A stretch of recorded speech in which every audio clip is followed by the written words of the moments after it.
El fantasma de Tintán. Lo que se dice que aún camina entre nosotros.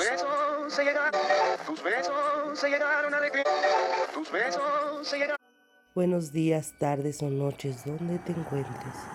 Hoy no vamos a hablar del comediante que hacía reír a todo México. Hoy vamos a hablar de lo que según algunos jamás se fue, porque detrás del carisma, del humor y del pachuco más famoso del cine mexicano, existe una historia que pocos se atreven a contar. Estoy hablando de Germán Valdés, mejor conocido como Tintán. Muchos lo recuerdan por sus películas en la época de oro del cine mexicano, por su estilo irreverente, por su sonrisa contagiosa, pero hay quienes aseguran que su energía, su presencia aún se siente en algunos lugares donde trabajó. Dicen que después de su muerte en 1973, no todo quedó en silencio. Trabajadores antiguos de foros cinematográficos en la Ciudad de México han contado que en noches donde el lugar queda completamente vacío se escucha pasos, risas suaves, como si alguien estuviera ensayando. Algunos aseguran haber visto una silueta con sombrero caminando entre las sombras. Una figura elegante con ese porte tan característico. Cuando se acercan no hay nadie.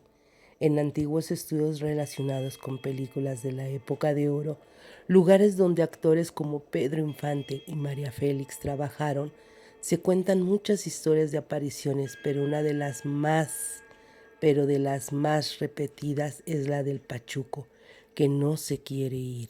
Se dice que en algunos teatros donde se proyectaban sus películas, trabajadores nocturnos han sentido una presencia detrás de ellos.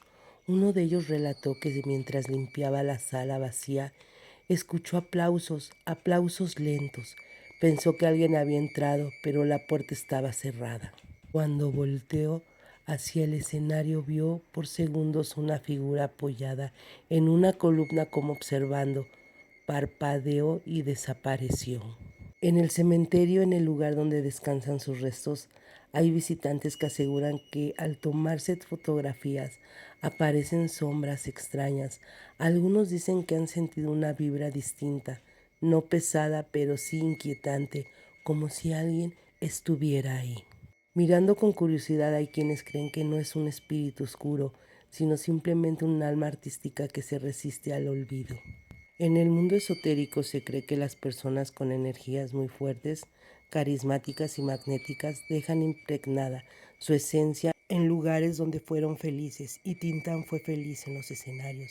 Fue amado, fue aplaudido. ¿Será posible que parte de esa energía siga manifestándose? ¿O será que la memoria colectiva lo mantiene vivo de una forma que aún no comprendemos? Una historia menos conocida cuenta que un vigilante nocturno juró haber escuchado una voz que decía: «Órale, carnal», una voz juguetona, burlona. Pensó que era su mente, pero días después otros empleados comenzaron a comentar lo mismo. No era una voz amenazante, era casi divertida, como si alguien disfrutara hacer pequeñas travesuras. Pero aquí viene la pregunta que me gusta dejarte.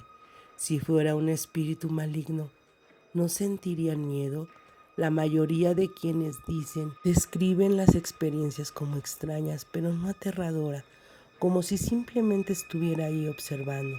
Tal vez, y solo tal vez, algunas leyendas no nacen del miedo, sino del amor del público, y cuando millones de personas recuerdan a alguien, realmente se va.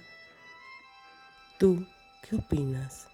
¿Crees que el espíritu de Germán Valdés aún ronda los lugares donde hizo historia? ¿O todo es producto de la imaginación y la nostalgia? Te leo en los comentarios si te gustan estas historias donde el pasado no descansa.